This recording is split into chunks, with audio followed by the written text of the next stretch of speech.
Welcome back to another video of Let's Learn Flight Simulator together, where you and I will be learning to fly together.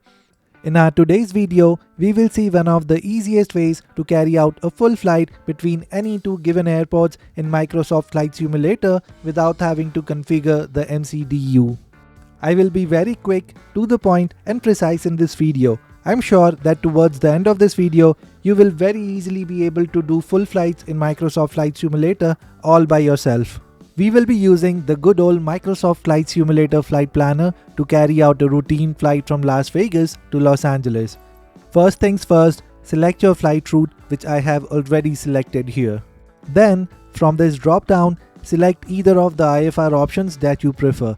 Now, if you are thinking why IFR and not VFR, well, that's too big of a topic itself. For now, be known that IFR is Instrument Flight Rule and VFR is Visual Flight Rule. Since you may not remember all the visual routes yourself, we will let the instruments do the work of figuring out the navigation route for us. If you would like to see the flight plan before you fly, you can either do that in your aircraft MCDU or you can click the navlog here to see it. Within navlog, you are able to see your waypoints and a lot of other things pertaining to each waypoint. Feel free to pause and see if you would like. And before you proceed to flying, do make sure to select either the ILS or the localizer of the runway you want to land at your destination airport.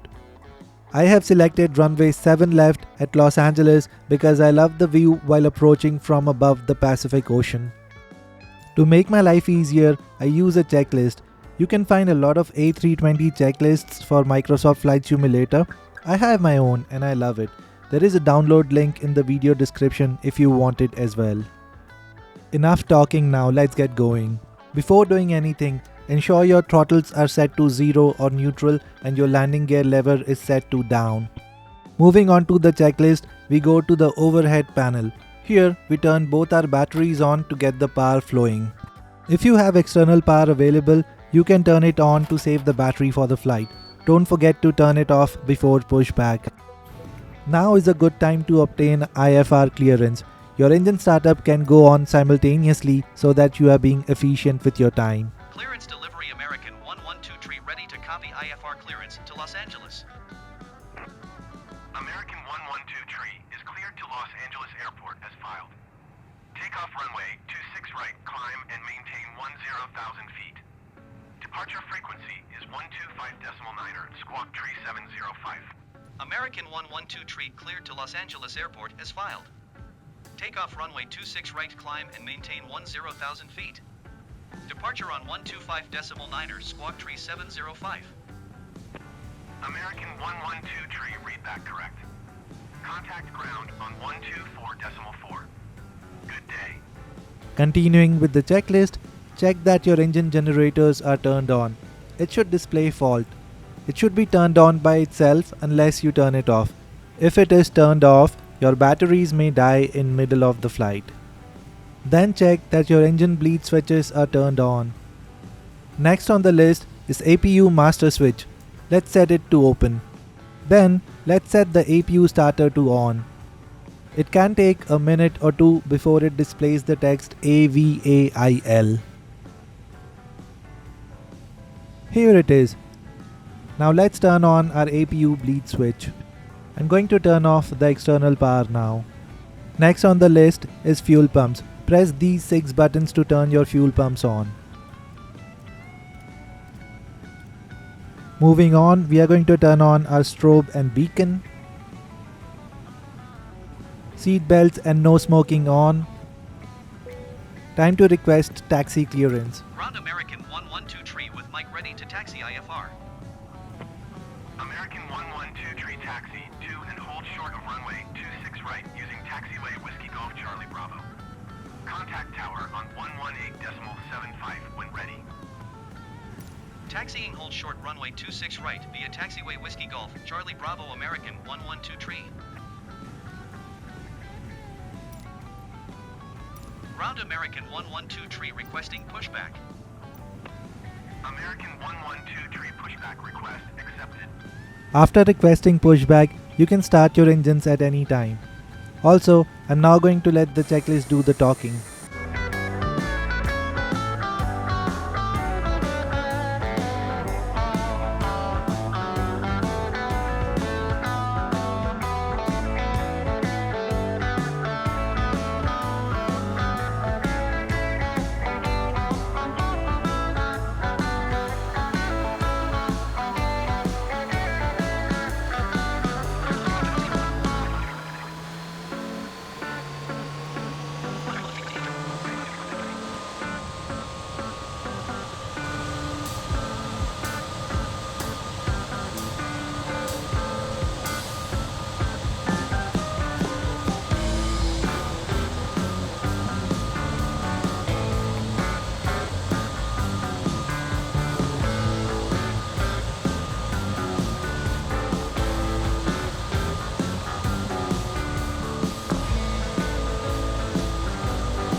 American 112 tree.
Maintain your altitude here according to the ATC allocation. Autopilot takes forever to climb and descend, so it's a good idea to set your vertical speed to around 2000 feet per minute while climbing. While descending, we will set the vertical speed depending on how much distance we have left to go before we fly to the next waypoint. Your airspeed and heading will be managed by the autopilot through the route. We will need to alter our airspeed eventually, but you don't have to worry about the heading at all.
Usually, you get very less time to descend to the assigned altitude in Microsoft Flight Simulator. We have to descend rapidly if you want to be in the position to intercept ILS. As stupid as it may sound, I always keep my vertical speed between 2500 and 3500 while descending. I'd rather descend to the assigned altitude sooner than later. What happens if you are too high while intercepting the ILS? Well, you will have to declare a missed approach and the flight sim IFR will make you go around.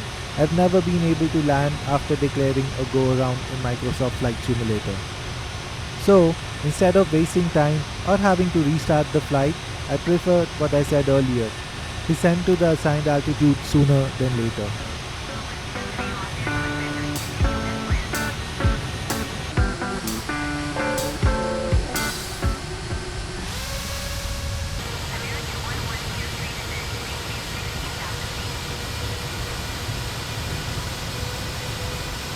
Descend and maintain 16,000 feet American 1123. American 1123, you are 8 miles northeast. Descend and maintain 6,000 feet. Descend mobilizer runway 7 left approach via Foxtrot India Line transition. Clear to Foxtrot India Line. Descend and maintain 6,000 feet. Expect localizer runway 7 left approach via Foxtrot India Line transition. Clear to Foxtrot India Line American 1123.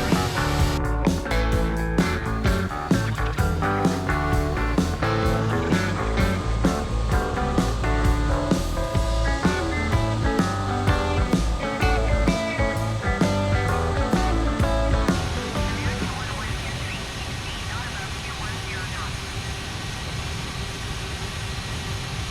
Keep speed not above 210 knots American 1123. Remember I said you will have to control your airspeed eventually? Now is the time. Reduce the airspeed to lower than 210 knots. Then, click the airspeed knob with the middle button of your mouse to engage the airspeed you have selected. After you engage the selected airspeed, this orange dot should disappear.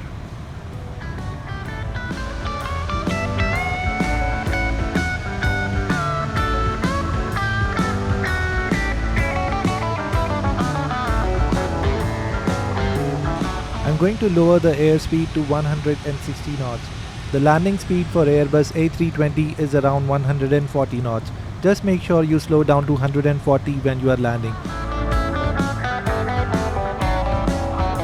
If you look at the airspeed indicator, you cannot go slower than this point. If you need to go any slower, you're going to have to deploy the flaps. I'm going to set the flaps to 1 and then we will see the airspeed drop.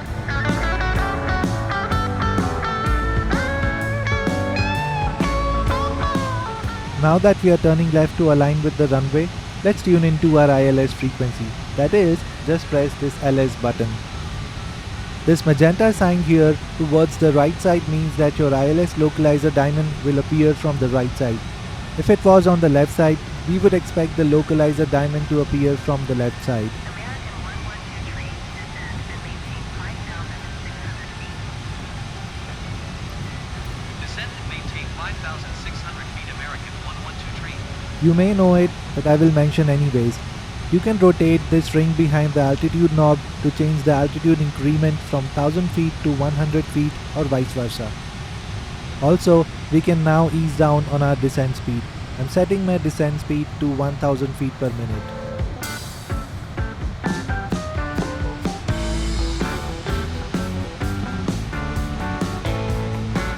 American 1123, descend and maintain 2,600 feet.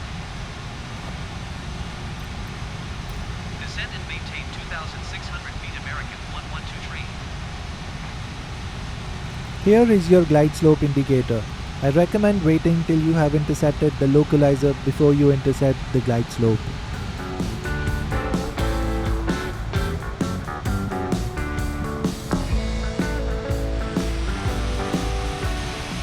I'm going to set the flaps to 2 and drop the airspeed to 140 knots.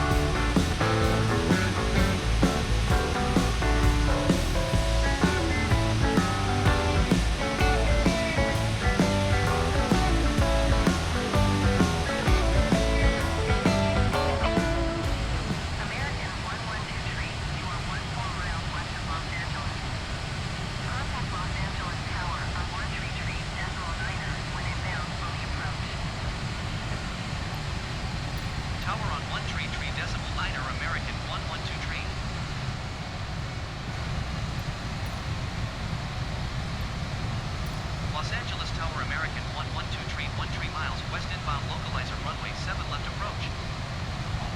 American 1123 Los Angeles Tower. Altimeter 29.9, 2 wind calm clear localizer runway 7 left approach. Cleared localizer runway 7 left approach American 112.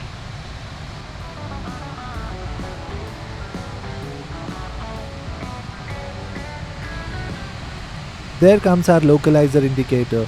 Wait until it has reached the center of PFD before we hit the LOC or the localizer button.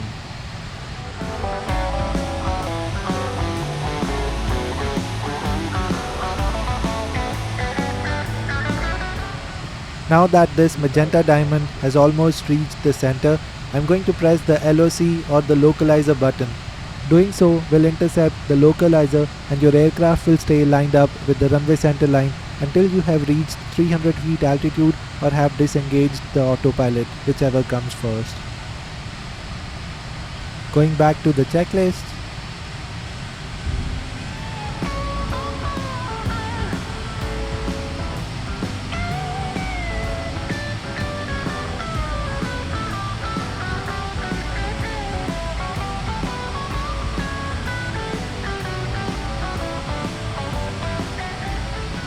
American 1123 wind calm clear to land runway 7 left.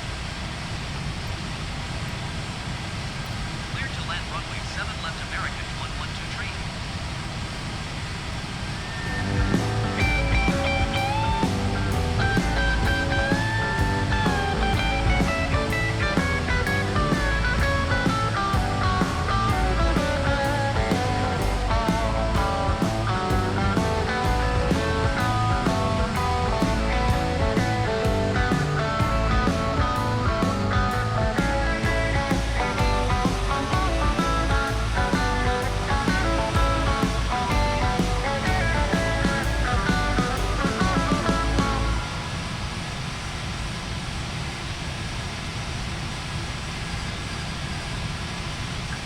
I have now disengaged my autopilot.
I hope after this video, you will be able to fly by yourself and start clocking those sky miles. If you found this video and the checklist useful, please subscribe to my channel. I need your support to continue making these videos. It will be a huge support if you can subscribe to my channel. Thank you so much for watching.